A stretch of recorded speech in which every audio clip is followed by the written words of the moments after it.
Na mwenyekiti wa chama cha ODM katika kaunti ya Narok Kazaroho Torome ametangaza kuongoza kampeni za kuunganisha wafuasi wa chama hicho nyuma ya mrengo wa Linda Mwananchi unaoongozwa na seneta wa Nairobi Edwin Sifuna.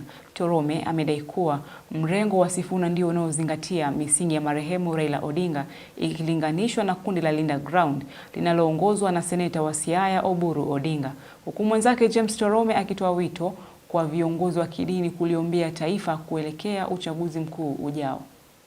Kwa hivyo mimi nikiwa Sifuna, mimi nikiwa Kazaroho, ninasema one term. One term. Nyinyi sio watu ya kuwekwa mfuko. Ni lazima msimame imara. Nyinyi sio intruders, nyinyi ni wenyeji wa Narok na mko na haki kusema hatutaki hii.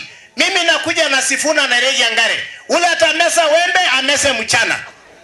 Kwa sababu nitafika na yeye. Because barabara zote lazima itengenezwe, hospitali zote ziwe sawa, kanisa ziwe sawa, na maboma zetu ziwe sawa, na hii stima ambayo iko na kifafa iondoke. Maana tunataka stima ambayo iko na kifafa, tunataka stima ile ambayo inawekwa na wananchi wanafurahia.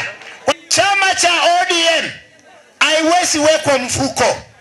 Haiwezi wekwa mfuko. Mimi ni mwanzilishi wa hiyo chama, nimekuwa na baba. Kwa hivyo watu wengine wasianze ukarabati yao kusema ati alisema tuingie broad government. Alisema who told you?